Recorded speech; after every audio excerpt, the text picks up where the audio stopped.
Hi, everyone. Thank you all for joining us. I am Matthew Silverman, the Executive Director of the Haberman Institute for Jewish Studies, and it is my pleasure to welcome all of you to our program titled, And in the Seventh Year, Shemitah, Then and Now. At the Haberman Institute, we provide a diversity of Jewish learning opportunities, from history and texts to modern Jewish life. In this program, we will explore the relationship between science and Judaism. In our world today, the intersection of science and religion continues to be at the forefront of our lives. I am eager to learn with Rabbi Seidenberg, Bruce Spearer, and Rob Natan as we delve into both the Shemitah texts and practices and our modern understanding of soil science.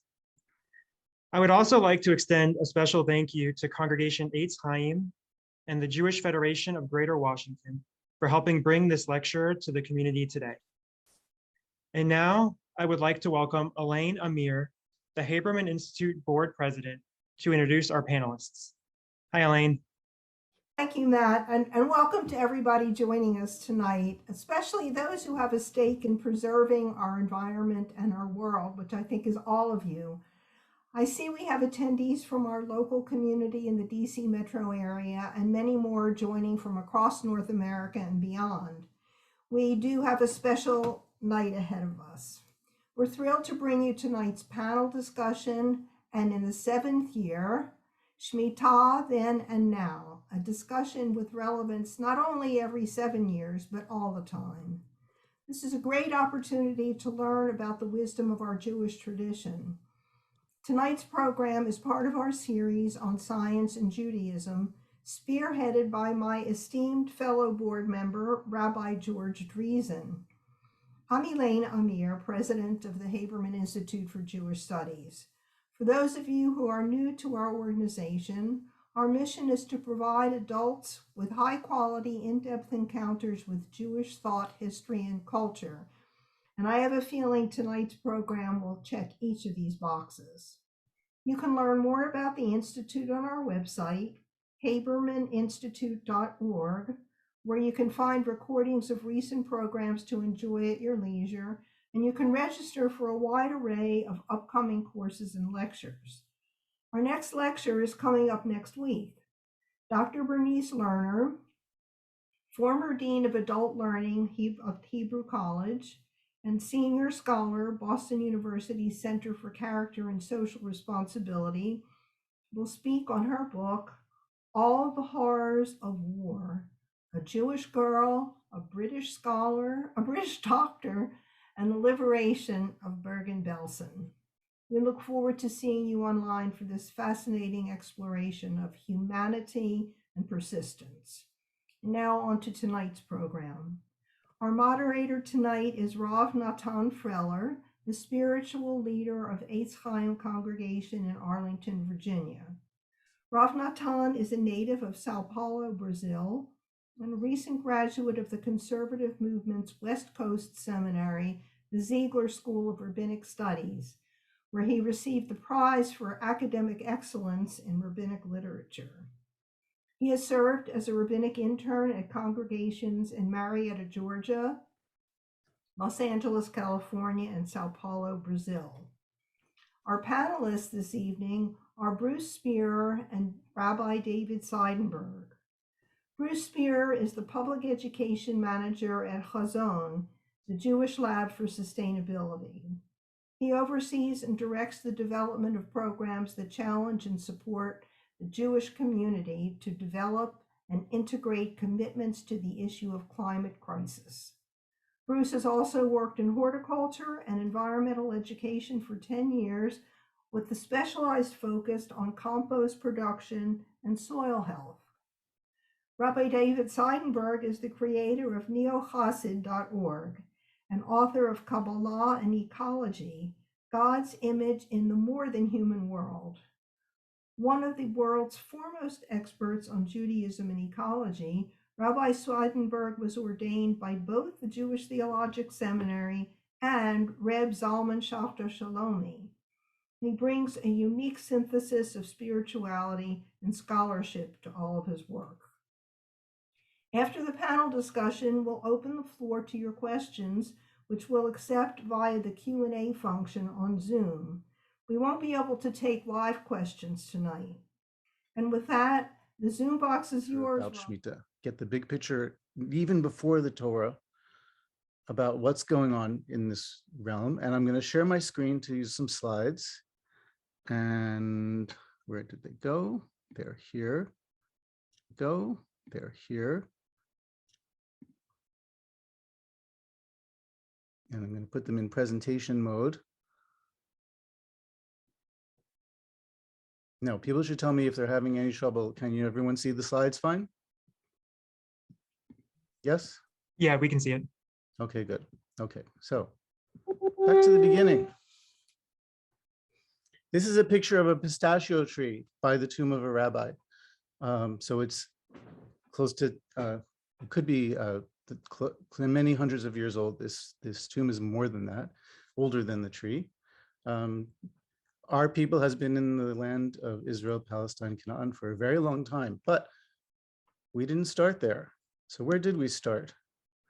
This is a map of Mesopotamia and the Fertile Crescent. As you can see, the Fertile Crescent goes all the way up through Mesopotamia and Lebanon, and then down into Eretz Yisrael. And may also be seen as including the Nile Valley. So this was the birth of a lot of what we think of as civilization, where it says Sumer, which is around here towards the right. That's around the center of the Sumer civilization, which existed about 1,000 years, 3,000 years to 1,000 years, maybe less, before Abraham. And that civilization invented the wheel, and that civilization invented writing. And that civilization invented many things that are essential to our understanding of life and how we live. But it collapsed precipitously with great impact on the world in the third millennium BCE. The reason for its collapse was ecological. And this is essential because what we want to look at is the difference between the ecology of the Mesopotamian Valley and the ecology of Eretz Yisrael, and understand why one is different than the other and what our ancestors were aiming at. Because actually, let me go back to that first slide for 1 minute. Because Avraham comes from this same area. And he traveled, here's Ur Kasdim right above Sumer. He traveled up to Haran, which is around here, and then in the top of the arc, and then down into Canaan. So he was a refugee, as it were, from Mesopotamia, from that civilization which had already witnessed a collapse. How did this collapse happen? I'm not seeing anyone's faces. I wonder why that is. Okay, how did this collapse happen? There's a number of factors, but the main factor is that they were irrigating from the rivers, and it caused the water table to rise. The water from the rivers was fresh water, but the water beneath in the aquifers underneath Mesopotamian Valley was not. And so as the water table rose, salt started to bloom onto the land, and the land became infertile. And first they went from growing wheat to growing barley, and then the civilization essentially ended. Yeah. We also know that they logged, or they asked their allies to log the hills that were the source of the great rivers, the Tigris and Euphrates, and that also affected the rivers and ruined the ecology. And one thing we hear about in Sumer civilization is that their hero Gilgamesh is very proud of having felled the entire forest and killed the god of the forest. This is one of the highlights of one of their main religious epics. So we have a civilization that caused a great collapse. We know that it was an agricultural collapse and caused by deforestation, both. And we also know that there are other civilizations that have witnessed collapses. What we can say is that we know, for example, in many North American tribes, in most of the North American tribes, we see a culture that is uniquely or very specially attuned to the rhythms of the land and the needs of the animals and plants that grow in that land, in that specific place where they are rooted. And what we see is cultures like this with extraordinary ecological sensitivity have often arisen in places where there were mass extinctions caused by human beings. In North America, the megafauna, the saber-toothed tigers and the woolly mammoths and all these things were hunted to extinction by human beings. It seems possible, even likely, that the civilizations that we know that are so ecologically sensitive grew out of witnessing extinctions and collapse. And from that historical experience, they developed a highly powerful sense of belonging to the land and responsibility for other species. So what I want to present to you now is that there's every reason to believe that the Torah is similarly a reaction to a collapse and an attempt to create a culture that is supremely sensitive to the needs of the land. And in that way, the inverse of the Mesopotamian culture that Avraham would have come out of. So we already know some of these things. I'm going to skip this slide and go to this one. So Deuteronomy gives us a big, wonderful, excited description of the land of Canaan. And this is what it says right here. I'm going to read this aloud, but I have to move my Zoom menu so I can see it.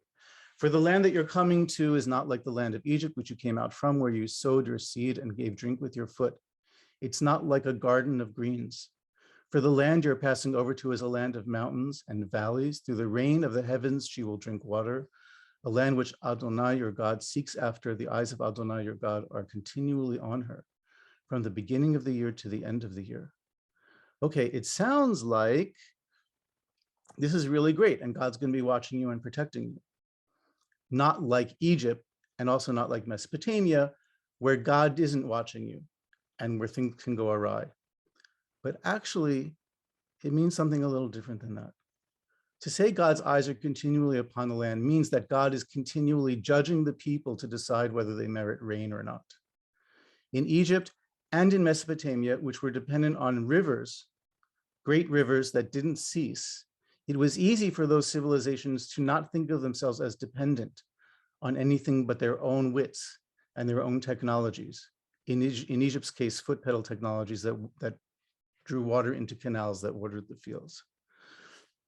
And a similar thing would happen in Mesopotamia. But our ancestors didn't want to live like that. They wanted to live a life of extreme dependency on God, meaning extreme dependency on the weather and the rain. This was their description. And it's a description of a land in which you can face famine within a season, as opposed to Egypt, where it might take 7 years of plenty and then you might get your famine, right? As our stories describe. So our ancestors wanted a land that was the opposite of a river agriculture. They picked a mountain. They wanted to be in a mountainous place. It was important to them to say that they weren't born in that place, but they came to it, that they sought out that place.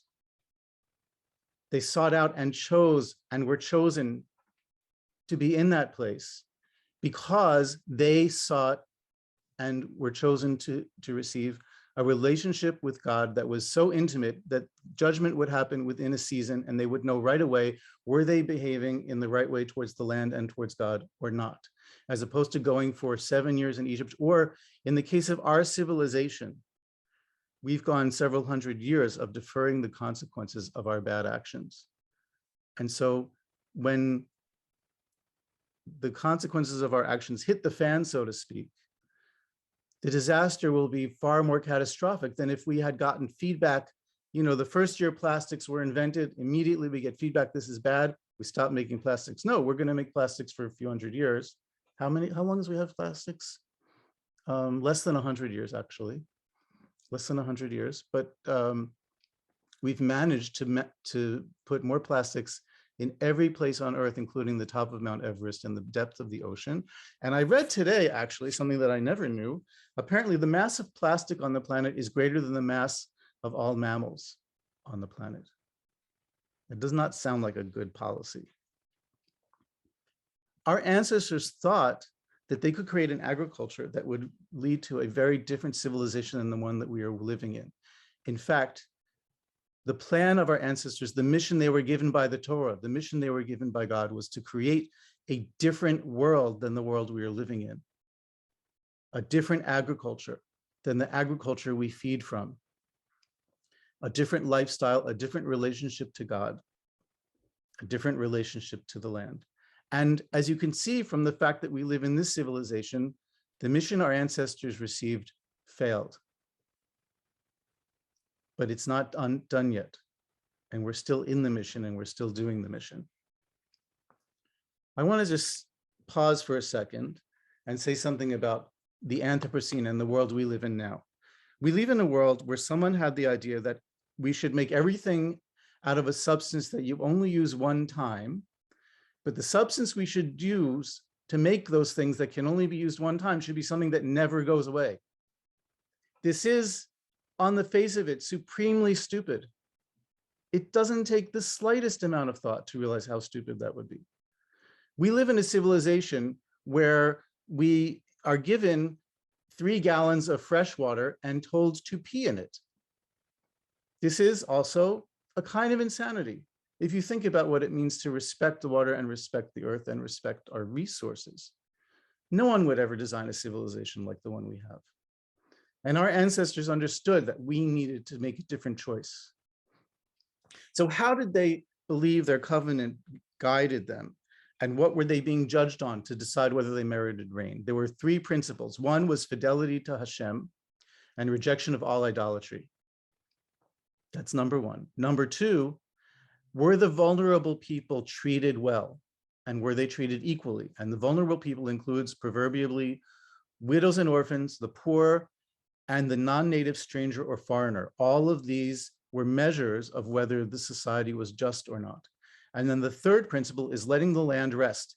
We let the land rest for Shabbat, we let the land rest for Shemitah, the sabbatical year, and we let the land rest for Yovel, the Jubilee year, which is the 50th year. And the consequence of this, and this comes right after the description of Canaan being a land of hills and mountains that drinks from heaven, is what we get in the 2nd paragraph of the Shema. If you do this covenant, your days and the days of your children will increase on the land which Adonai swore to your ancestors to give them, as long as the days of the heavens over the land. That's a long time. It's the very definition of what we mean when we talk about sustainability.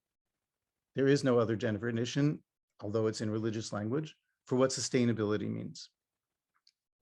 Now we'll get to Shemitah. So what was this Shemitah that was the foundation for this covenant that was supposed to build this new relationship and this different civilization? Here's some text from Leviticus 25, which is the main text on Shemitah. We also have some in Exodus. We also have some in Deuteronomy about Shemitah, about the stopping. The word Shemitah means to release or let go of, to not try to take profit from, to not try to make use of for your own, for selfish reasons, is the more midrashic understanding of it.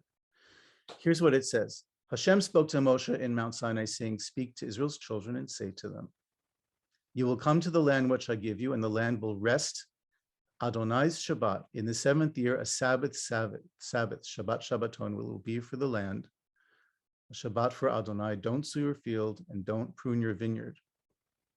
Okay, no agricultural work. We got the first principle.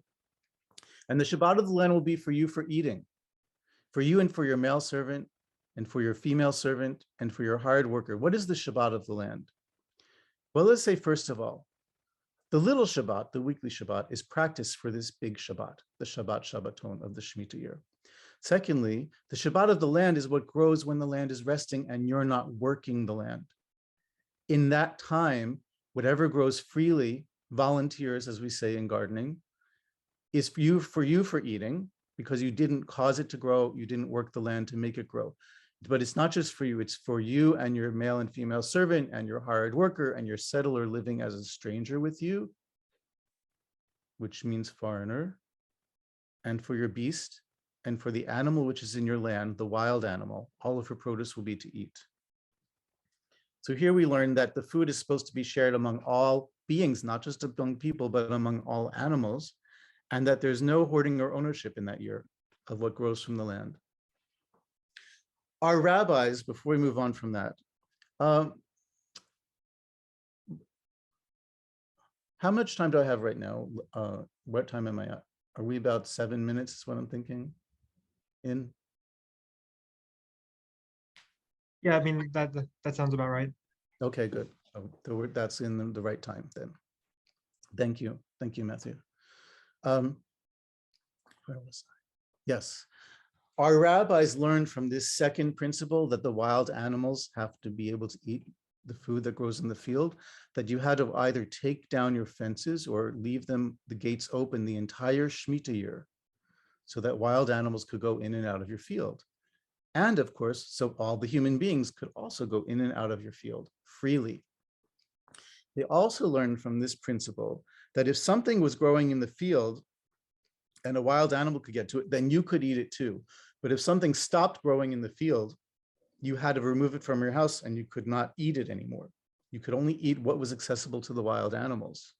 That's called the principle of bi'ur, removal, like bi'ur chametz, removing chametz, except in this case, bi'ur, removal of the Shabbat produce, of the Shemitah produce. It's a remarkable, remarkable, radical vision of a society of profound sharing for a whole year, every 7 years. Really remarkable.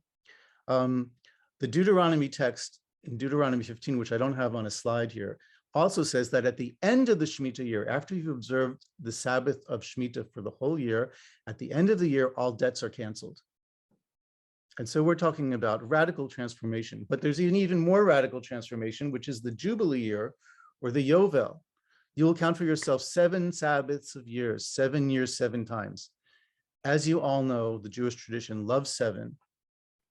And it's the basis of our understanding of creation and everything. And that's what's going on here. 7 years, 7 times. And then the year after is the Jubilee year, when you call out liberty, doror, release in the land to all those inhabiting her. Does that sound familiar? Because it should, because it's actually the line on the Liberty Bell. Proclaim liberty, liberty throughout the land unto all the inhabitants thereof. That's what we have on our Liberty Bell. It will be a jubilee for you, and each person will return to their tribe possession. And then it says, you will do my statutes and settle on the land securely, and the land will give her fruit, and you will eat to be satisfied, and you will settle securely. Lavetach, another definition of sustainability. And what we learn in this piece of Torah, again, this is still Leviticus 25, is that the land may not be sold permanently, because God says, Ki li haaretz, the land is mine. Ki gerim v'toshavim atem imadi. You are strangers and settlers with me. So even if you are born in this land, we all know the Jewish people came from someplace else. But even if you're born in this land, you're still a stranger. You're still a temporary settler. Toshavim means temporary settler, sojourner, as opposed to a permanent person in the land. And the message of the Torah here is, first of all, everyone has to get, actually, I need to back up a second. The way this all had to work was that every family had to get an equal portion of land at the beginning of the cycle. And then during the 50 years leading up to the Jubilee, some families might lose their land and some families might gain more land that they didn't start out with. In the 50th year, everyone goes back to their equal portion of land, no matter what they did in the previous 50 years.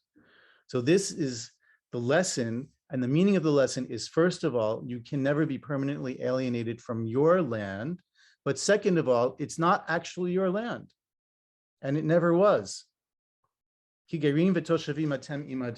What's so important about saying we were strangers in Egypt? Do you know how many times we have mitzvot about the stranger and loving the stranger and taking care of the stranger? It's proverbially the most common commandment in the whole Torah. And I counted, it's actually way more than what the Midrash thinks. I have a whole list of every single mitzvah that relates to the stranger that derives from Torah. We have 2 ideas about strangers. One is that you should know what it's like to be strangers in Egypt so that you treat the stranger properly when you meet the stranger in your land. Secondly, you should remember that you're strangers in Egypt, so you're also strangers here in Canaan. So these 2 principles, you can't hold on to the earth, and you must share with all human beings. These 2 are rooted in the idea of being strangers in Egypt. It's hard to not see people's faces because I like seeing people's reactions, but I'm not seeing anyone. I wonder if that's a problem of my internet. This is what it means to be commanded to choose life, is to choose sustainability. When it says choose life, it doesn't say choose human life, and it doesn't say choose Jewish life. It says choose life, which means all the life of an ecosystem. That's our covenant. It has 3 promises. Live rightly according to these 3 principles of fidelity to God, respecting the stranger and the poor and the vulnerable, and observing the Shemitah and Jubilee years, letting the land rest. If you live rightly, according to those 3 principles, you will live securely in the land. Second promise is if you don't do that, you will be exiled. That's one of God's promises to us. That's what our ancestors sought when they were looking for a land that the eyes of God were continually upon her. Don't, and you will be exiled. But the third promise is even after exile, a remnant will still remain, and they will still get another chance to return to the land and to have a right relationship with the land. And the land will again become fertile. This is the opposite of Mesopotamia, where the lands that were salinized, became salted from Sumer, are still infertile this many thousand years later. Okay. I'm gonna skip these slides because I think I want to make sure there's time for everything that everyone wants to talk about and think about and discuss. I'm going to do it outside the slide. Actually, I'll just leave it up so you can look at it.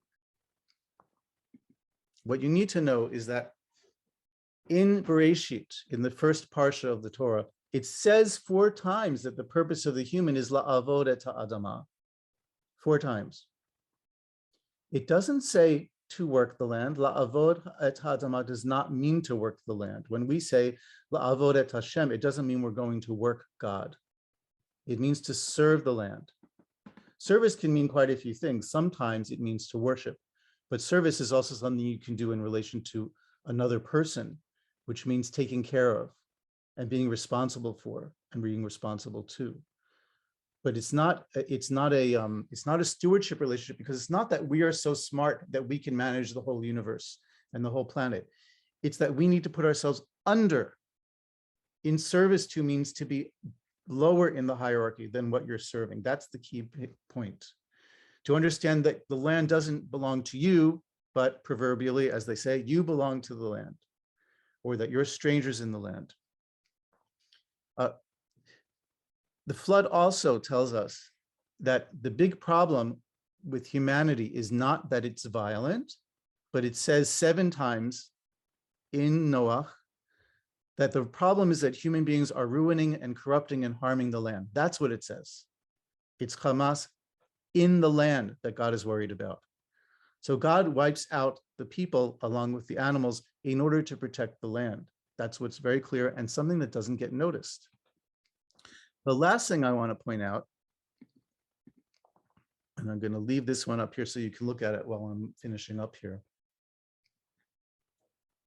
The last thing I want to point out is that Genesis, Bereshit, starts out with all humans, meaning 2 humans, Adam and Chava, eating the same food as the other animals. There's no distinction between what space belongs to humanity and what space belongs to the animals. Gan Eden is the place for everyone. In civilization, we make a separation between the land that belongs to humans and the land that's wilderness or outside or separate from humanity. In Shemitah, we return to sharing the same food with the wild animals. And that is one of the absolutely clear cues that the purpose of Shemitah is to restore Gan Eden, except in a mature adult way, as opposed to the Gan Eden that you can have after you've eaten from the tree of knowledge, basically, is what we're talking about. So there's lots more about sustainability in the Torah, which we're not going to go to right now. I want to give you the basic idea of Shemitah. So actually, let's have this one more slide a little bit. So one of the things is if you can't sow in your Shemitah year, you're going to want to grow more fruit trees, because fruit trees give fruit even when you're not doing anything to cultivate them. So that's going to push you towards fruit agriculture and perennial crops. It's going to push you towards no-till, which preserves the living soil. It's going to look a lot more like permaculture and food forests. And in the Shemitah year, we essentially return to a gatherer lifestyle, like hunter-gatherers. As I mentioned, the boundary between human and wild is erased. Shemitah cannot be hoarded. The produce may not be hoarded. Okay, I'm going to stop my share. Now I want to take, do I have 2 more minutes or should I stop now, Matthew? If you want to conclude for a couple minutes, that's fine. Okay, I certainly want to make sure there's enough time for Bruce and for everyone, and I hope we get some really juicy questions too. So, shoot. I have a wonderful hat, which apparently I didn't bring to my couch here where I'm doing this talk, which says Shavuot on it, which is the name of the part of the Mishnah that deals with the Shemitah year, the sabbatical year. I have that hat because 14 years ago, plus actually more than that, Pearlstone Farm, Educational Farm and Jewish Retreat Center, right, organized a conference where everyone would study all the Mishnahs of agricultural law. And it was my job to teach the part on Shemitah. Yeah. And then 7 years ago, the consciousness of Shemitah seemed to explode. That is, I wrote some liturgy, other people were using liturgy. It exploded within the Jewish environmental movement. But this Shemitah, unlike the past two, and unlike the previous, how many does that up to? However, 140 Shemitahs that we've gone through since the temple was destroyed.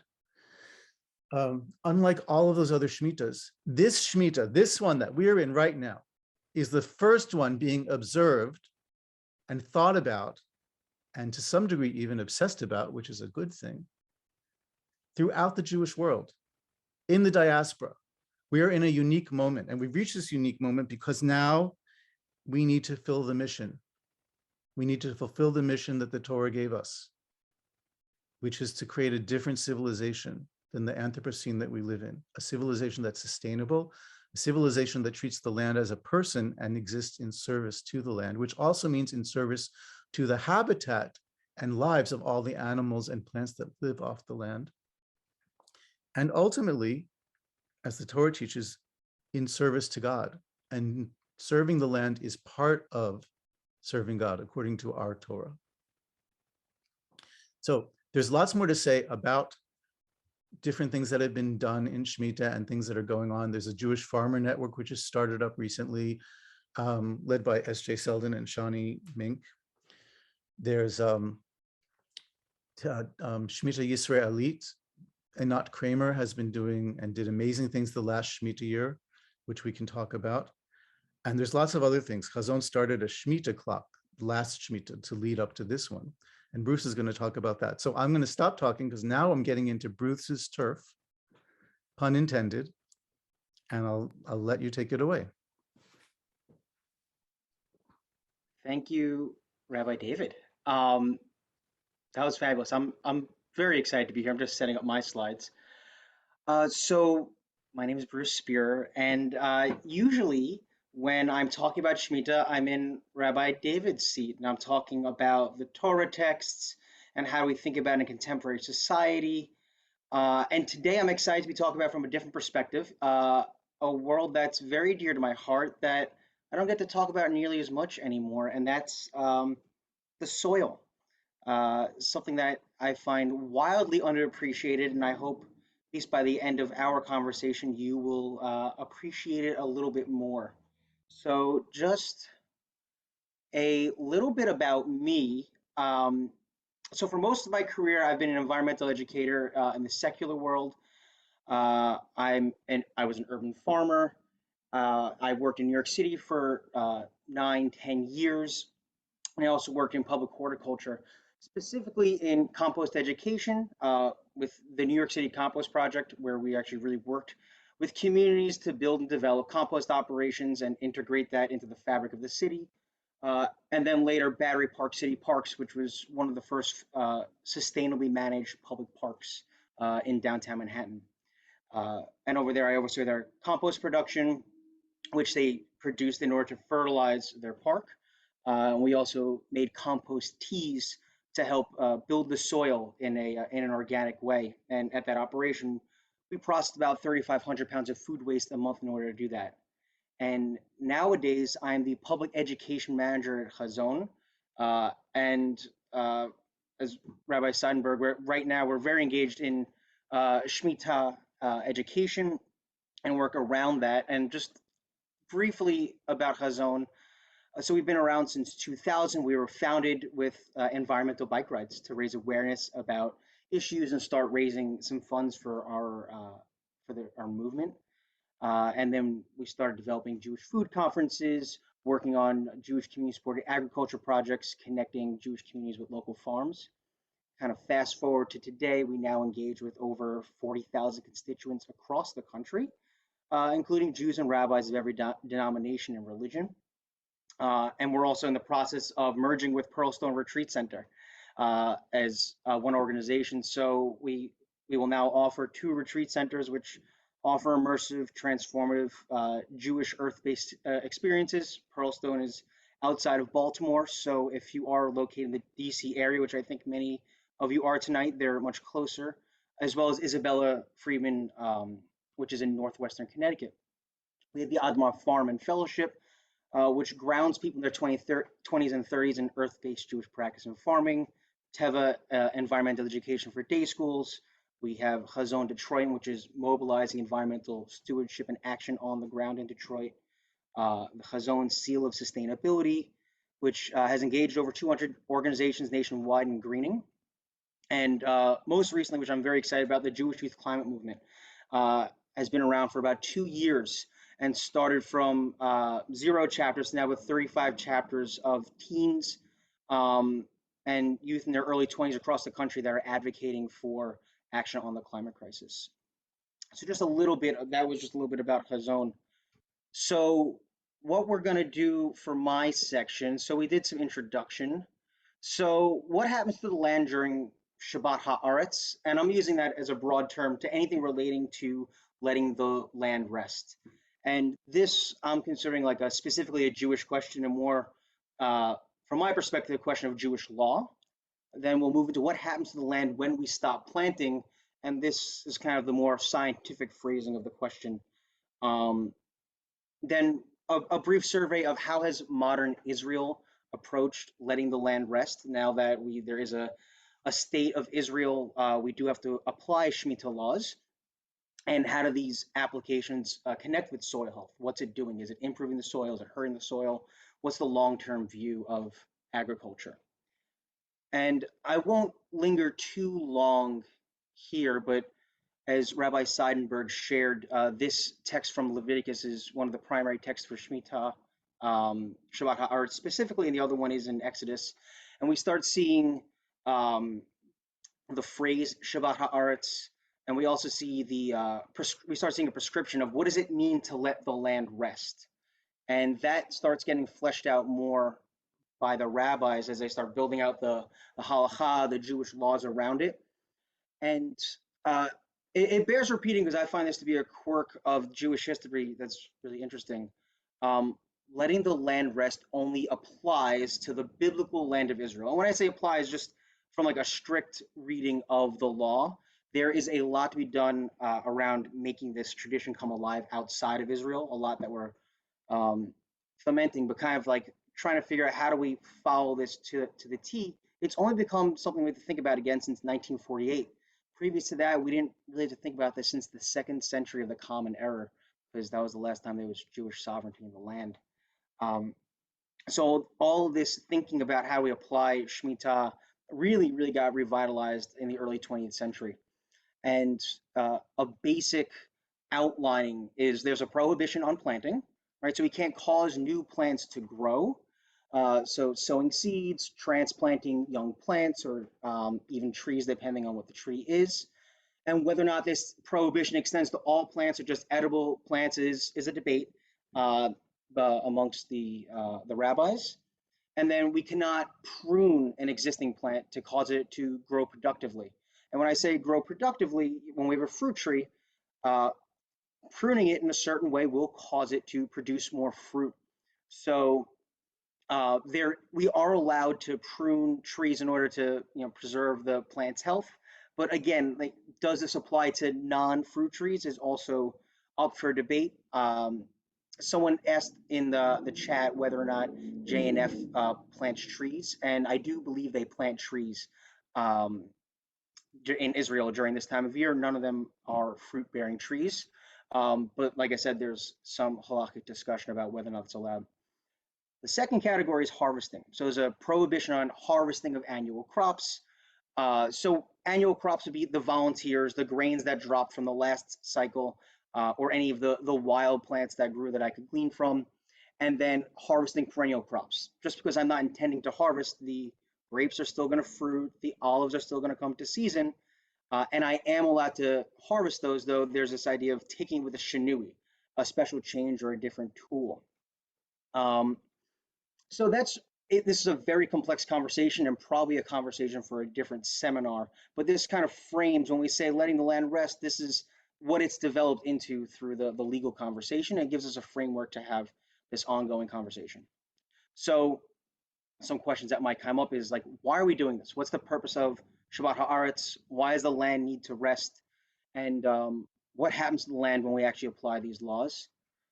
So the first two questions, I'm going to say it's not explicitly clear from the Torah of what is the sole purpose and why does the land need to rest? Why is it commanded? And I say that because I'm not making the case here that the reason why this exists in our tradition is for soil health. The outcome, which we'll see, is soil health. And we're going to really focus on this third question. So I'm excited to jump in. So in order to understand what happens when we stop farming, it's important to know what happens when we are doing the act of farming. So I'm going to focus on planting here, which is one of the prohibited activities in Shemitah.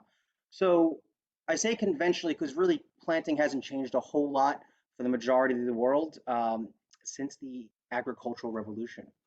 And planting consists of preparing the bed, which will be tilling and plowing it. So here is a design from the Egyptians, right? So tilling and plowing here, it looks like taking a sharp hook, hooking it to a large animal and literally cutting into the earth to open it up, then shaping that loose soil so it will receive seeds. So the seeds have good contact with the soil. We're going to have good germination and increase the likelihood that the seeds that I do plant will actually become plants I can harvest. And then fertilizing, which over centuries has come to mean different things. Traditionally means spreading manure, maybe letting animals graze over the land in order to allow manure to come in. In irrigating societies, we allowing the plains to be flooded with fertile silt. More contemporarily, it means dropping chemicals more often than not. And the impacts of those chemicals, again, is a conversation we'll briefly touch on. But even like in the early 20th century, fertilizing might have meant harvesting guano in order to apply to our fields before chemical nitrogen was available. And the second part will be the act of sowing the seeds, transplanting the starts. And farming really hasn't changed. The act of farming and tilling has not changed a whole lot in the last few thousand years. So if we look at a tractor really is just a much larger version of this Egyptian person with a hook strapped to the back of an animal. And when we say working the land, I just want to show this video. This is a rototiller. For those of you that have a backyard, you may be familiar with this. And I wanted to bring this close-up version of the rototiller just to see what's actually happening in the soil. It's not very gentle. The soil goes from something looking kind of firm, contained. We can see there's living plants in there. And then afterwards, we're left with something very smooth, very loose. And we've been taught that this is something that's good. Like we need to do this in order to plant, right? It's certainly much easier than working behind an animal. But I want to show is that it's actually quite violent. And I want to draw the parallel to a blender. Why are we taking the soil and putting it in a blender? Especially once we learn about who lives in the soil, which we'll spend a lot of the rest of the time talking about. It's actually my favorite part of soil health. So what is soil? For our purposes, I'll call it an ecosystem, just like we would talk about a forest, a desert, a rainforest. in high school biology when we learned kind of basic bio and ecology. Those are the iconic ones we think of. Often we talk about the savanna and predator and prey relationships and lions and gazelles and whatnot. It's the same thing, but we're talking about it under the ground. It's formed by weathered rocks that are weathered over millions of years.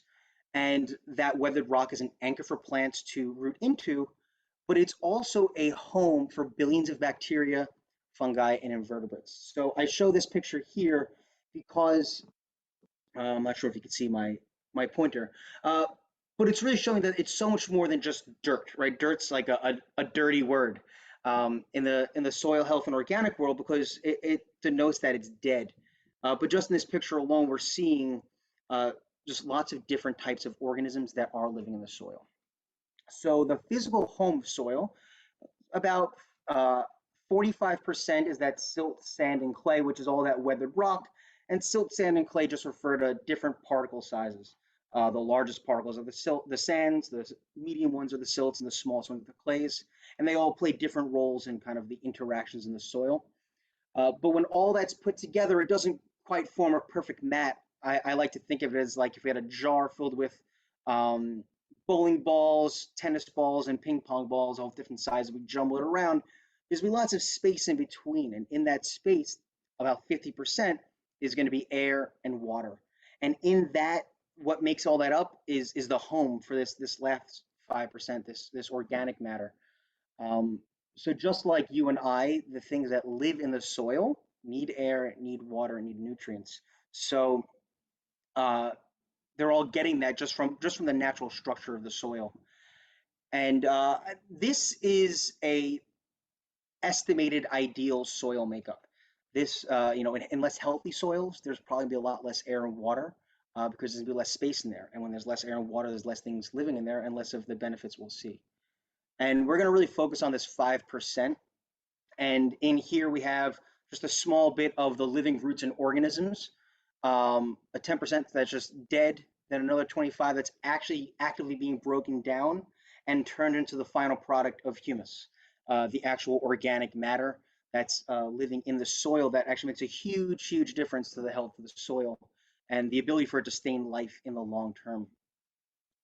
So I just want to show this diagram quickly just to give a visualization, like how could things actually live in the soil?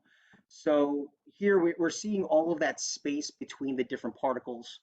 And what this is demonstrating is that there are plant roots which actually end up becoming the root, the center point of the soil. It drives everything. And in there are things feeding off of some of the nutrients coming from the plants, other organisms eating those organisms, right? We see an arthropod here, an amoeba, they'd be running around eating other organisms, as we might imagine a lion in a larger ecosystem, all taking place in this very microscopic world.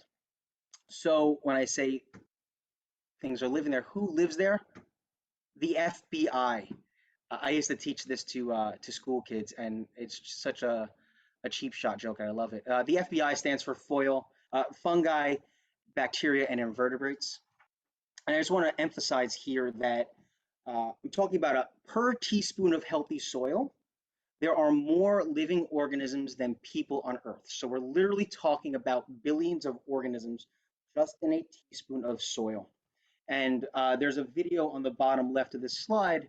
And this is a slide of someone looking at a sample of soil, just getting a sense of the biology that's in there. And what I really want you to just focus on is just all the little jiggling, wiggling bits in there. Those are all individual lives, individual organisms that are living that if I were to pick up that teaspoon of healthy soil are living out their life and I just can't see it. So in there, aside from the bacteria, which actually makes up in terms of individuals, a large majority, there are billions of bacteria in each teaspoon. But there's also fungal hyphae, which are extremely important. And each fungal hyphae itself is only 2 to 15 micrometers long, so very small, but they form to create these really large networks that could span miles. The largest living organism in the world is a honey mushroom, which is a couple of acres big. And this picture on the right is actually a picture not just of plant roots, but all the white bits around it are fungi wrapping around the plant, not to kill it, but to actually help it extend its reach into the soil. So just imagine that network. We can see it extending all the way throughout the forest in different ecosystems. And I mentioned there's lots of other tinier animals like amoeba, flagellates, ciliates, and in this bottom left video, right now it's that big brown dot as an amoeba. Sometimes we'll see little organisms maybe just like spinning in circles or doing zigzags, and they're all different types of organisms in there.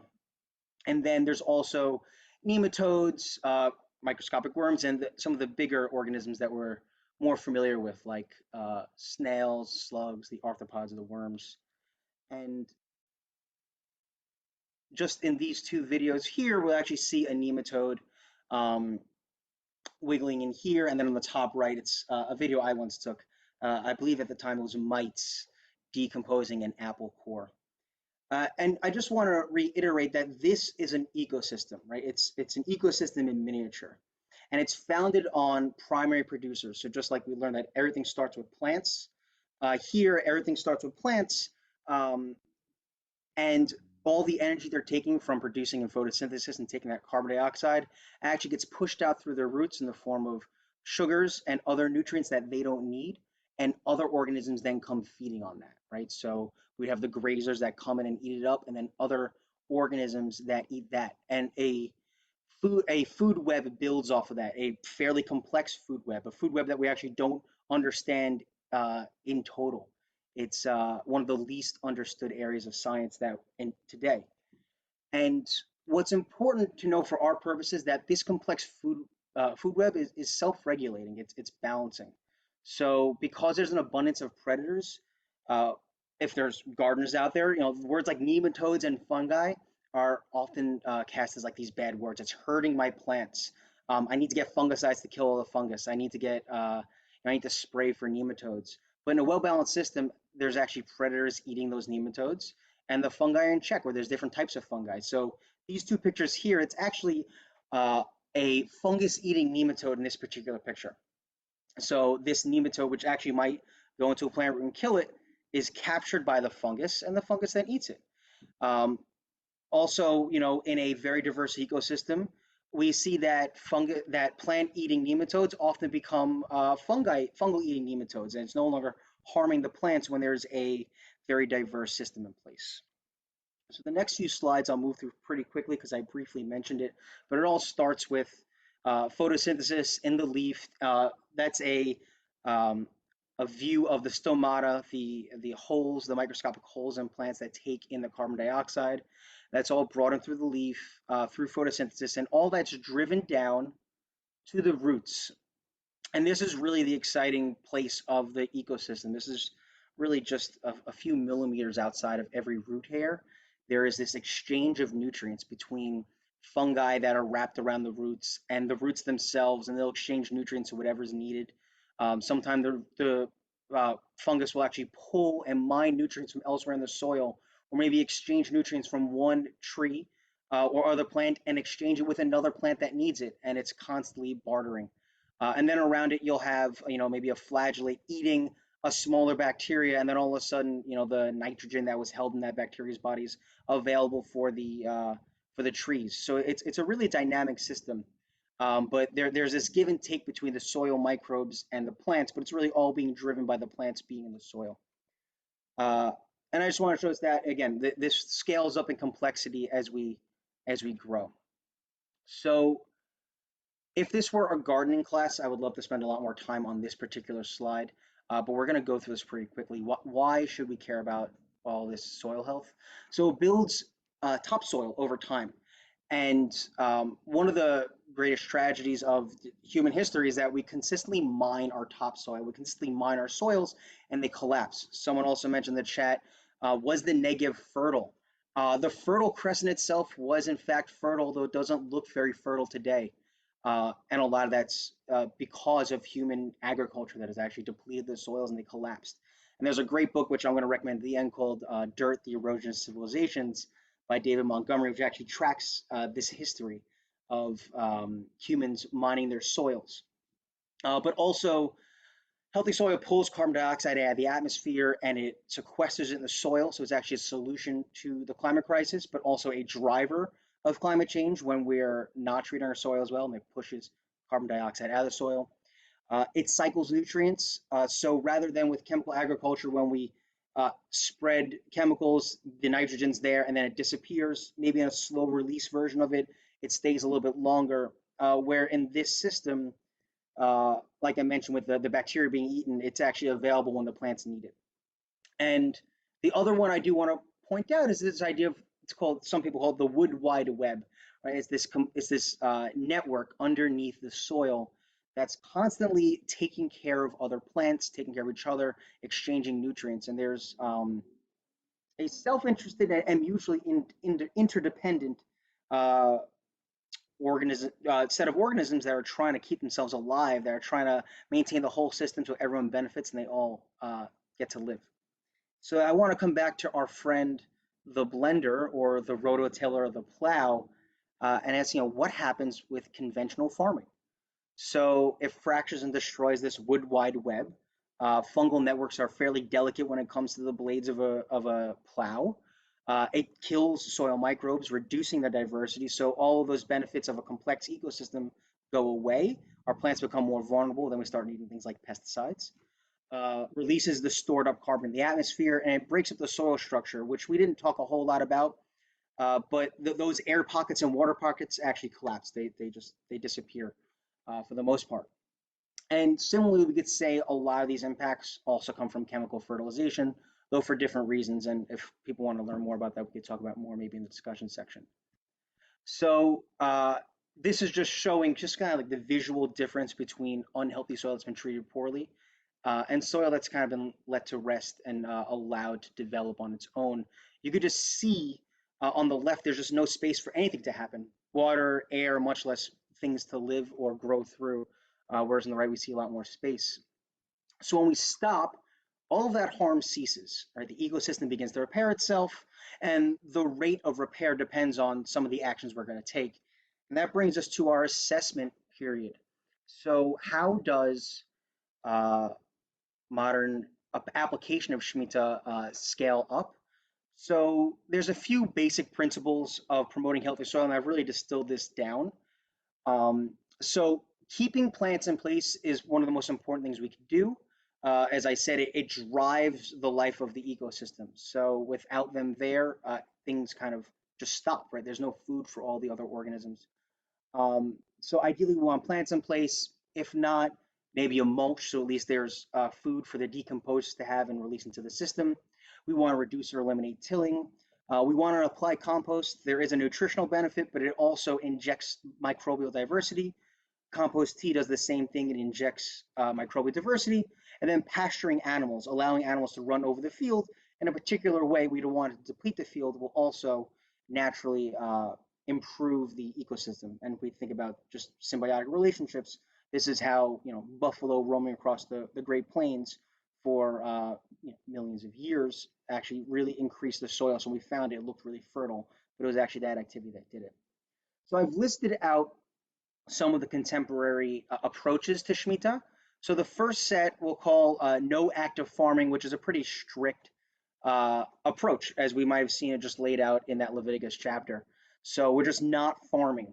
So we could likely assume that there's a mulch, maybe a cover crop depending on the farm, but also wild plants and volatile plants will come up. So plants are in the soil. Absolutely, there won't be any tilling. Compost application, compost tea application, that depends on the farm and their practices. And whether or not one can do that during the Shemitah year is also kind of a debate, but likely would have to happen before. And in theory, animals would pasture on it, right? Animals must be allowed on the farms. And whether or not they're there is kind of a contemporary question of probably land planning and whether or not animals can get to contemporary farms. We also have the option to eat food grown in the 6th year for as long as that lasts, and that would have just the same exact impact. The next two, which I'll move pretty quickly through, but they're essentially legal fictions. Food still being grown in the same way that it probably was grown before the Shemitah year, but much like Passover, we sell our land to a non-Jew, but we're still yielding from it, just like we would sell our chametz on Passover and then buy it back. The Ozer Beit Din is a similar kind of workaround. So we're not getting any of those benefits. And then there we go. Another option is to import produce from outside of Israel. Same idea, right? No change. We could get food grown by a non-Jew, no change. Also, food outside the biblical borders of Israel, so the southern portions of Israel, no change. The last one I'm actually not going to comment on because it's actually pretty complex, but we are allowed to eat food grown hydroponically or in soilless systems, or food grown in high tunnels and in pots. And that's a more complex question because that's probably more of a land use question because it's not related to a specific piece of soil itself. Is it displacing people that would maybe farm in unhealthy ways? Otherwise, it's not clear. And like I said, it's a rather complex question. So I could probably share this maybe in a follow-up email, but these are some references for future learning if you'd like. I did star just two resources that I used in this presentation. Kiss the Ground has some really helpful advocate resources, and I really appreciate their slides. And just quickly, just to share, if you do want to get an action around this, buy regenerative if you can. It is more expensive, and it's not always available. In general, I always encourage people to support environmental justice initiatives because breaking down systems that have actually created a lot of the problems of agriculture are the same systems that created inequality in our societies. So working on that just inherently starts building a better system. So we like the Northeast Farmers of Color Land Trust as well as the Black Yield Institute, but there's probably other people working locally for you. If you have a garden, throw out your rototiller, get rid of your chemicals, start using compost, mulch, always have plants growing, and work with a local agriculture extension agent or see who's teaching how to do these practices in your area.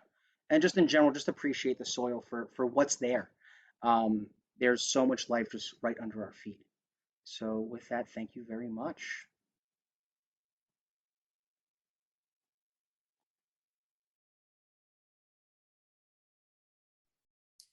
Thank you very much, Rabbi David, and to Bruce for sharing so much wisdom with all of us tonight. I've been learning so much from both of you in this time. I want to bring us together in this moment and share a couple of thoughts and respond a little bit to your teachings and already tackling some of the questions that are coming in, and then open for both of you to also answer a couple of more questions. So I want to first bring a little bit to our modern day through a rabbinic lens a little bit. I see that a lot of the questions that were coming in are also in this area. And a lot of people are very concerned that what do we do today? What is happening, right? And the interesting thing is that, first of all, the laws of Shemitah, strictly speaking, would only apply to the land of Israel, right? So a lot of people are asking about, what about the US? Are we keeping this here? How can we do that? So we're never required to do any of that outside of the land of Israel, although it doesn't mean that we can't learn things from that and bring it, but in the most strict sense of the exact way, as Rabbi David and Bruce in multiple ways explained to us, we're not required. And actually, the major discussion starts with Rabbi, who is one of the major rabbis who really puts the Mishnah together about 2,000 years ago. And the major discussion there has to do with a very interesting rabbinic concept, which is to say if something is a commandment directly from the Torah, we call the Oraita, or if something is a commandment that we call the Rabbanan, that the rabbis are enacting that commandment, even though it doesn't exist literally speaking in the Torah. And it's the majority of the rabbis already in the Talmud that will agree with Rabbi that by their time, this was the Rabbanan concept, meaning the rabbis established Shemitah to remain as a concept because the Shemitah only works, according to the rabbis, if the Yovel, if the 50th year, the Jubilee year, where all the debts are canceled and so on, is also working. And since that was already not happening after the time of the destruction of the temple and the time of the rabbis, this was considered the Rabbanan. It helps us a little bit in some ways, but it doesn't mean that we can do anything because of that, right? So the fact that it moves from a more strict sense of prohibition to a less strict sense of prohibition, it means that the balance between values that we're trying to address here is going to change. And I'm going to bring some of these values and start transitioning a little bit to hear from Bruce and Rabbi David, which is one of the major reasons why the rabbis would allow in the times of the Talmud for people to actually work the land is to stay alive, whether for their own sustenance or, for example, if they had to pay what was called the arnona, that now is also known as the taxes that people pay in Israel for property, to the Romans, for example, right? And they needed the money out of their crops to pay that. And in order to remain alive, which is a biblical commandment, right? The level of keeping us alive is more important than that rabbinic prohibition. So this is the beginning that we start to see that kind of leniency that the rabbis are bringing to the table. And I want to keep this as a value for us to think that whatever Shemitah is doing, whether following Shemitah or allowing Shemitah not to be practiced, have the same goal, to keep us alive. Whether we're doing that in protecting the earth, protecting the land, or we're doing actually working the land, both of those actions have the same goal, which is to keep us alive. As the rabbis move forward in that, they're going to see that sometimes actually Shemitah could be oppressive to the people that really depended on agricultural societies to really be able to work the land. And all the more so, something that was, as Rabbi David explained to us, meant that Shemitah means to release, right? To let us be free, something that can be oppressive to an agricultural society that depends on that needs to be thought in a different way in some ways. So basically this original value of keeping us alive through the same ritual can actually be oppressive to our lives. So how can we really keep the value behind everything when the ritual might need some change? This is an ongoing conversation in the Jewish world for basically everything. In the Middle Ages, we're going to see another step that is going to be very interesting. Even that rabbinic prohibition of planting and working the land during the Shemitah, for many rabbis, is not going to be even a rabbinic prohibition anymore. But keeping Shemitah is something we're going to call midat chasidut, which means acts of piety, which I think is a wonderful name for us to think about the relationship we have with this world. If only everything we're doing, not just this year, but every single year in relationship to the land and to the world would be an act of piety. That would be another value that we're bringing into the table when we're making some of these decisions. So to try to cover in a short way what happens nowadays in Israel, it's interesting that many of the scientific perspectives that Bruce brought about hydroponics and garden beds and things that could work, they work in a lower level, in a lower scale, right, Bruce? But if you think about feeding the entire country, we're talking about a different kind of project. And also most of the agriculture that is actually planted in Israel is actually meant for export and for the money that it brings to the people that work the land. So we really have really practical problems with this in Israel. And as both of you already presented some of the ways that are permitted, there are some permission to sell based on some of those leniencies. There's the Otsar baked in, which is also a kind of warehouse that was explained that there is an agent of the state that buys everything from the farmers in an organized way that would allow for some people to take. But as both Bruce and David mentioned, the whole goal of Shemitah is to really also protect the people, the most vulnerable among us, right? One of the reasons why we should not gather anything other than what we need for eating is to really let the wild beasts, the animals from the land come and eat, and also all the poor people that really need, they could come on that year and take as much as they wanted and needed on that year. So I wanted to bring some of those values to frame that our conversation here, whenever we think about what Shemitah today means. It's clear to me that we don't have a clear halachic obligation to follow exactly as the Torah has prescribed, like many other things we don't in Judaism, right? We usually say, but it's written in the Torah, is just the beginning of a conversation among Jews, never the end. And as we see the development throughout time, we bring the values of really using Shemitah to keep us alive, having an opportunity to every 7 years look back to everything we have done in this past 7 years and how we want to approach the land and our relationship with the environment for the next 7 years in order to keep us alive. How can we bring the Midat Hasidut, the acts of piety, engagement with the topic as a way that for us to really engage with the land and the environment and everything around us. So the major question that I want to open up to you two first is, with everything we all shared, the challenges of the practicality of really bringing the exact model of the Torah to reality.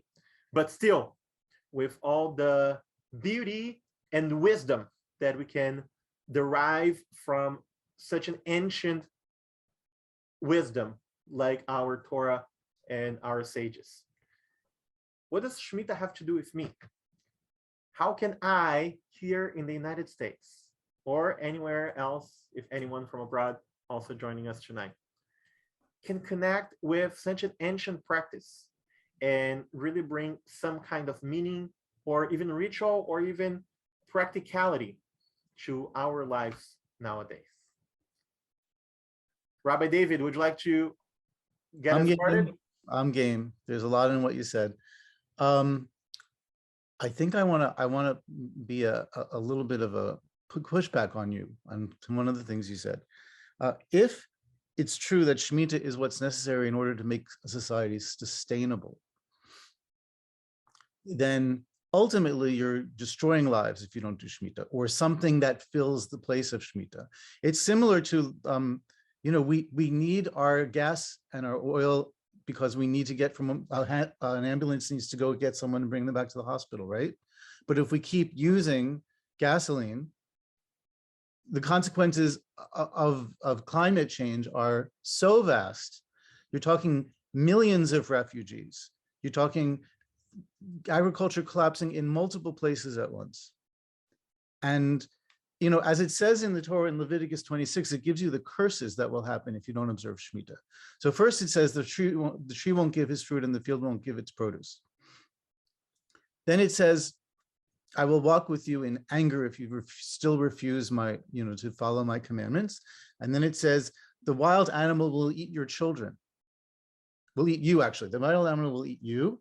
And then it says, you will eat your own children. And then it says, finally, you will be exiled in the land of your enemies and the land will eat you. So it's a complete inverse of what we would think of as sustainability. In fact, if we live the way we live now, we are functionally eating our children. Maybe not our children, but our great-great-grandchildren. We are eating them. We are consuming them. We are destroying them. So sometimes you have to just do it, even if it's difficult. Now, one thing about the difficulty, though, Rav Natan, is that Shemitah needs a whole society to be committed in order to really make it work. So you need, like Joseph was collecting during the 7 good years so that he could get through the famine. We need, for all 6 years, to be planning how to do the Shemitah.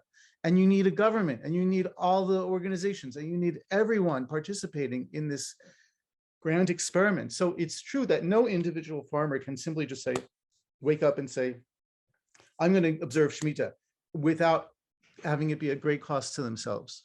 Some people still do it, though, which is amazing. Yeah, some people still do it. But if everyone were doing it, and if we were storing up the food from the 6th year and the previous years, which can be eaten in the 7th year, and we're not hoarding food for ourselves, but sharing it with everyone, then we live into a Shemitah which does represent a different reality. And one of the questions was, shouldn't this be observed all over? if this is so important. And was it observed in other places? Did they look at what Shemitah was in Eretz Yisrael and say, yes, we want to do that? And the answer is no, because we never did it properly. We never really fulfilled the mitzvah. We know that some people did because the Romans let people not pay taxes in some years because it was a Shemitah year. And they knew that they wouldn't be farming. So somebody was observing Shemitah, but as a whole society, it looks like we never did it. The message of the Torah seems to be, if you do Shemitah and all the other commandments, all of which serve sustainability and human life and the life of the other creatures, if you do this, then the other nations are going to look at you and say, what a great and wise nation that is. And then they would say, well, how do they do that? Shemitah, let's do Shemitah too. I know this country will do Shemitah in year 1, this one in year 2, this one in year 3, so that always there's some land that can be farmed and some land that's in Shemitah. So it is imaginable, this reality, but it requires generating huge momentum on the part of whole societies. Now that's not, can I go on one more minute, Natan? Because I don't know if you want to throw it to Bruce maybe first. Is it okay?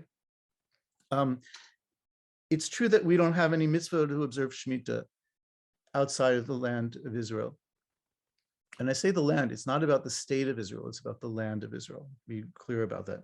Or really the land of Canaan, Israel, Palestine, because it's all three. And some of those places that have those other names are also Shemitah land, where you should be observing Shemitah.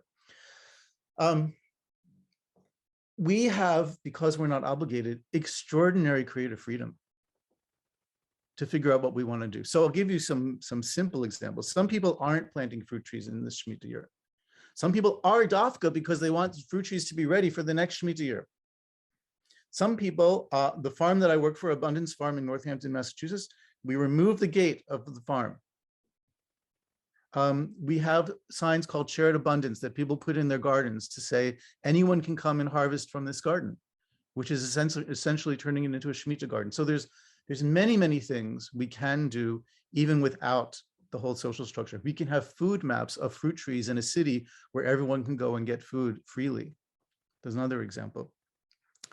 And I'm going to say one more thing, and then I will pause. A bunch of people were asking about the JNF and planting trees.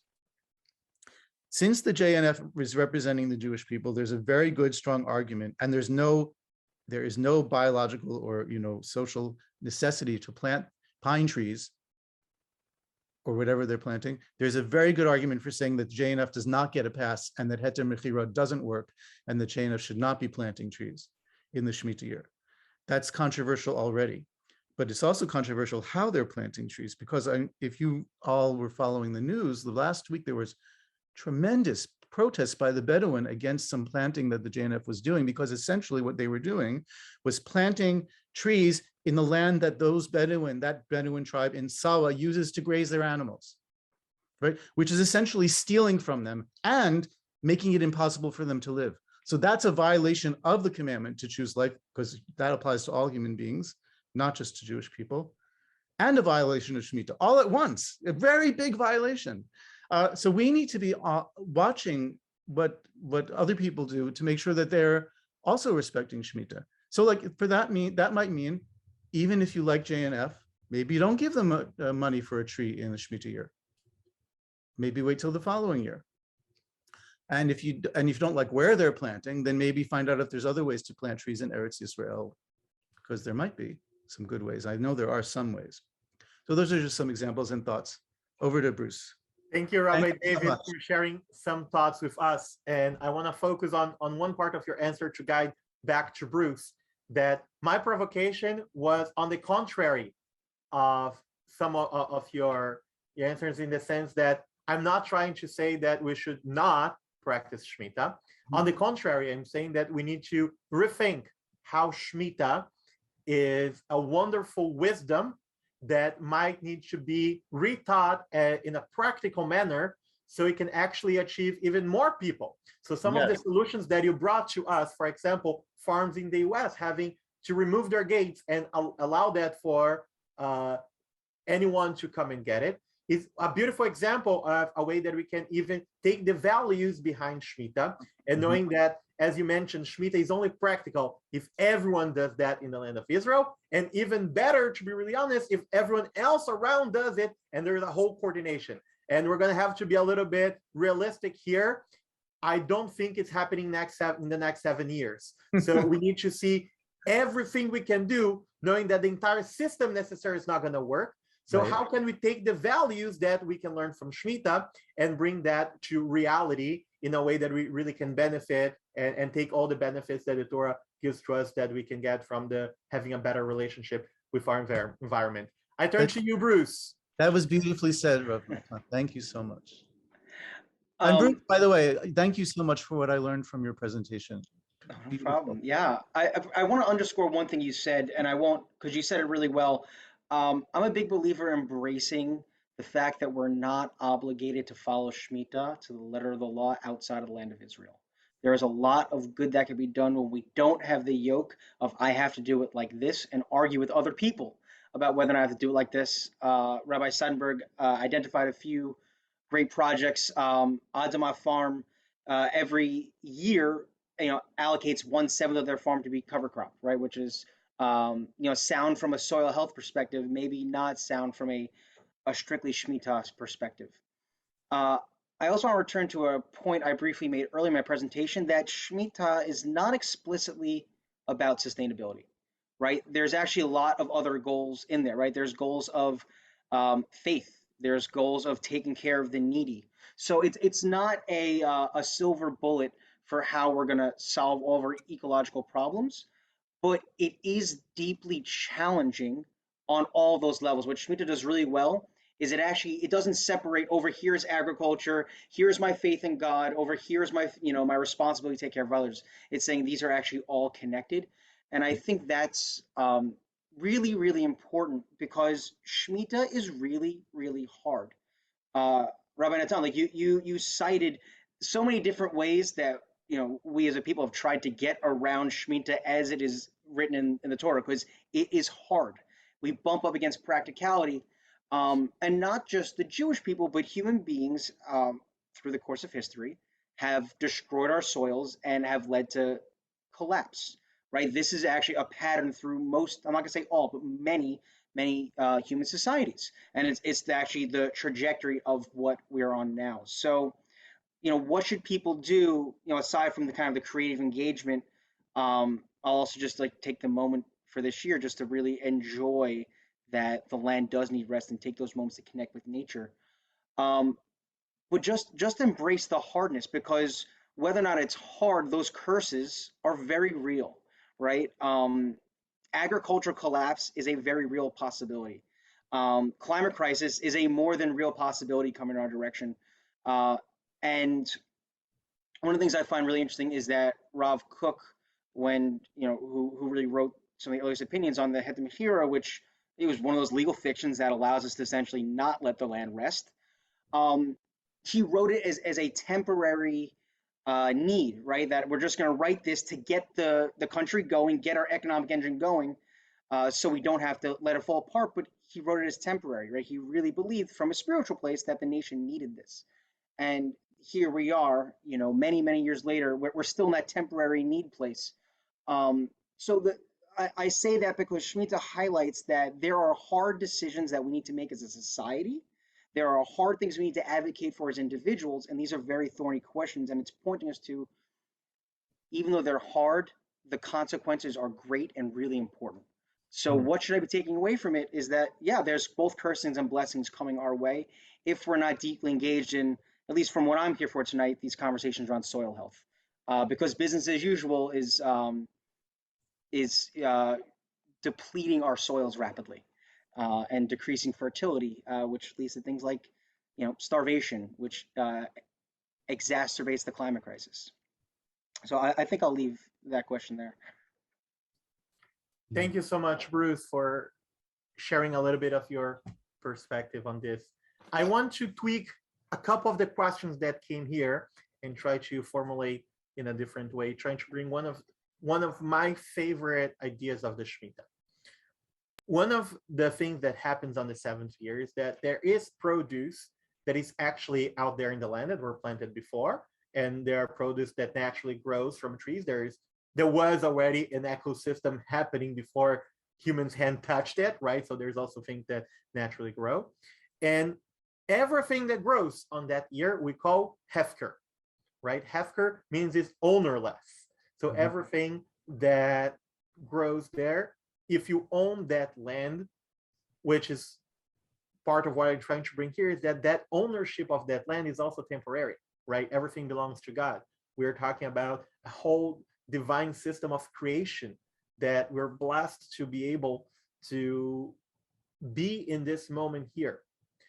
But every 7 years, we're reminded that it doesn't belong to us, that actually it's kind of lent to us for 6 years to derive, and we have to do that responsibly, as both of you have been teaching us tonight, in order to really be sustainable in the long term of that. And the idea that we make that produce and those fruits ownerless is to really allow other people who do not own or have lent land for this amount of time to come and get. So there is a huge impact actually on the social sphere, right? And I think one of the, I want to try to, with these questions, bring a little bit from an agricultural perspective that I think we're focusing on the land into the people, right?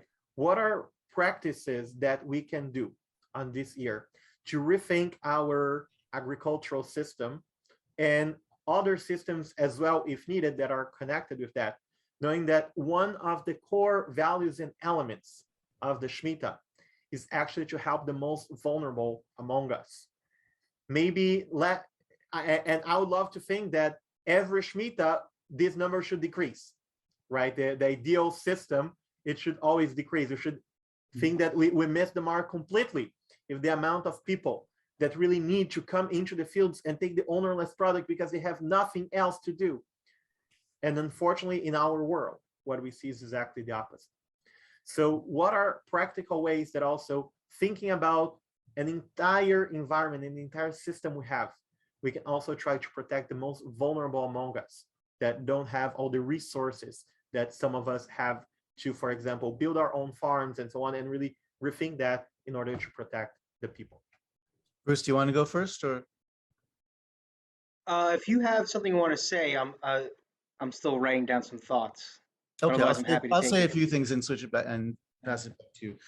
For one thing, discussion of reparations for slavery is very much in the spirit of Shemitah. The solution that was proposed after the Civil War was 40 acres and a mule. It was a promise never kept. And if those people, the descendants of those people, would have that land, that would transform instantly the economic structure of the society. So that's one thing to think about. That's major, big policy.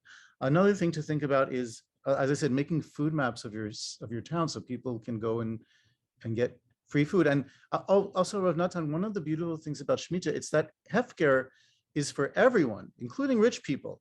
Rich people also are going to go into fields together because they can't hoard either. And so the rich person and the poor person might be standing side by side, harvesting that butternut squash that happens to be growing as a volunteer. Yeah.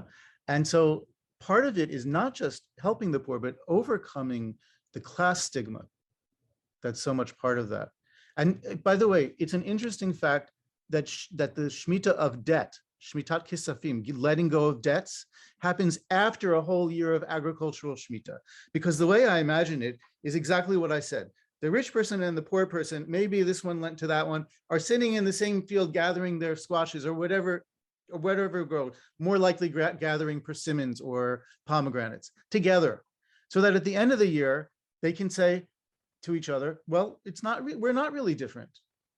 We really are equal. And so let's make ourselves equal between each other. So those are some thoughts that I have. But we're not going to reach the end of this. We need all creativity of every Jew on the planet, and every religion on the planet needs to find its creativity for how to solve the problems that we're facing. Because if we don't have significant solutions to the climate crisis by the next Shemitah year, it's already, there's a lot baked in already in terms of consequences But what will be going on if we don't get this right enough by the next Shemitah year is difficult to think about and scary. Thank you. Yeah, two things come to mind. Two specific issues that I think are very thematically linked to Shemitah. I would say the twin issue of food waste / hunger, right? So there is a tremendous food waste issue. Estimates of upward of 40% of food that's produced does not make it into a human stomach. It's wasted somewhere along the production line, maybe thrown out in the supermarket when it's not sold, or unfortunately more often than not actually thrown out from the home. And what's actually happens is this isn't a natural issue, right? This is a failure of both our choices and our systems that create that. And on the flip side, we have hungry people. So we often talk about we need to produce more food. We need to produce more food, but in fact, 40 to 50% of the food that we're actually producing is just not being fed to people. And also, so much of the cropland that we're using, so much of the cropland that we're using is not even to grow food, right? It's being grown to grow commodity corn, which isn't even feeding people. So, there's a focus here not on what the actual issue is. So this idea of everyone having full access really highlights that how can we both have this issue of people are hungry, yet we're throwing away so much food that it's actually releasing methane into the atmosphere and exacerbating the climate crisis. The other issue that comes to mind are issues of common resources. So this is, I would say, environmental justice issues, right? Air quality issues, water quality issues. And there's historically this idea that if there's a common resource, it will naturally get polluted or people will take away from it. But there's also a lot of pushback to that idea that, in fact, there's just policies that promote poor usage of those resources. So often, if you're a person of color, you're more likely to live in an area that is going to have high asthma rates, right? Particularly in New York City, right? So the South Bronx is an area like that. It's a common resource that people don't have equal access to healthy air. So Shemitah really gives a chance that what are the things that are actually healthcare, and are we actually providing it for everyone equally with equal access? Thank you so much, Rabbi David and Bruce. I want to leave one last question since we touched a little bit on two elements, and I want to try to get maybe the third and maybe start coming to an end. The first question we brought a little bit about the meaning of it in our relationship with the environment, meaning mostly the agricultural way, the trees, the planting, and all of that. The second question was most related to the relationship we have with people. And one of the commandments related to Shemitah as well is the idea that all the wild beasts can come and eat from what is there as well. And as Bruce is saying, part of the major issue we have in the agricultural world nowadays is that we actually have enough food for the entire world. The problem is the use that we make out of it. Right now, we are using, as you said, commodity corn and soy and other grains, barley, that to actually feed animals to serve as food. But the amount of food that those animals actually create to the world is less food than if we had given everything that the land gives directly to the people. So there is a problem in simple math here, actually, that just doesn't add in that sense. So Shemitah really brings us to rethink as well our relationship with the environment in the sense of how we're dealing with animals. Is there any wisdom that our tradition and both of you have to share how Shemitah can help us in this process to really rethink in our relationship with the entire animal kingdom, and how that can be a modern practice to really bring us to the next level that we must in order to really bring this world to the status and the really beauty that it is and should be. But unfortunately, we have not been taking care with our uttermost wisdom that we do have. So please share anything we can do in that area. I'd love to take this one first. Just two things. I would say one, eat less meat. Both for the issues. I'm not saying go completely vegetarian. Just eat less meat. You kind of inferred, just the sheer amount of land we use for animal agriculture, aside from all the other issues, just the sheer amount of land that's used is destroying habitat at an alarming rate. So, the deforestation of the Amazon is in the news constantly, right? The cause of deforestation throughout the world is for agriculture. And what's often driving the need for that is the demand for foreign products like meat production and have that being shipped out. So that's just one of the benefits of reducing the amount of meat that you eat. There are just simply less animals being grown for that process. Also impacting just the amount of commodity corn that's needed. And linked to that is I'll call it habitat fracturing. So if you kind of zoom out on Google Maps, there is very little contiguous land throughout most of America. And really not, if we look at the land of Israel, there's not a whole lot of wild space in Israel. And when I say wild, really just not heavily handed, influenced by humans on a regular basis. And we're in the midst of a sixth mass extinction, right? So biodiversity is plummeting throughout the world. And without intact ecosystems, this idea of letting the wild animals roam through our fields, to be honest, when I think about that in a contemporary sense, feels a little bit silly, because where are the wild animals coming from and how are they getting to our contemporary farms? So I would say one thing we can do is get involved in local conservation. If you have your own property, if you're blessed with that, get rid of your lawn. Start planting natives. Start planting more perennial systems that will actually support local animals. And just get the sense that everything that I purchased probably was grown somewhere in the world, and that cleared and impacted some kind of local ecosystem. So what can I learn about how are my individual choices impacting animals and organisms throughout the world? Very, very well spoken, Bruce. I would add a little bit more, just because why not? But what you said was so complete already. Don't use pesticides. Don't use chemical fertilizers. Allow the soil to regenerate, which is also a lot of animals and creatures, and it's infinite. It's the invisible realm, like you could call it in Kabbalah. It's Atzilut. It's the realm beyond us that we need to nurture and sustain. If you're going to eat meat, only eat meat from a small farm where the person knew the cow or the chicken. And that means meat's going to be a lot more expensive, which might mean that to some degree, communities should be helping people that have less money to buy enough meat, which is a fraction of the amount of meat that people actually eat. Yeah, but still, can we help people to live in that different relationship with their food animals? Our ancestors thought of their relationship with their sheep and their goats and their cows as a covenant between species. So what can we do to get back to that idea of a covenant? And anything that helps us do that is going to be profound. And as I put in the chat, compost, compost, compost. There is no such thing as trash. There is only matter out of place. Put it in the right place, in the compost. And that's very much in the spirit of Shemitah and rebuilding soil. Thank you so much, Bruce. Thank you so much, Rabbi David. To this last topic, I just want to share a little bit of my experience and bring back to Matthew to close the night.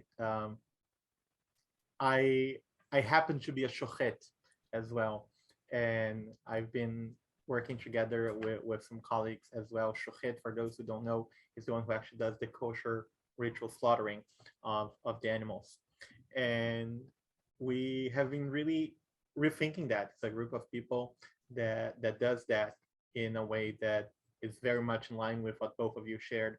Most of us don't purchase meat. We have the possibility that we can actually go and get our own from the right resources and so on. And a lot of farms are being created by some of these people, and some people on that network of, for some of the people watching us, they might say like, how did you guys come together? It's a very niche, small world, but of Jews who are really concerned with some of those questions, but we're growing and growing fast, and you can join us in so many ways. And I want to thank the Haberman Institute for really making the opportunity for us to come together and start thinking about that in this year of Shemitah.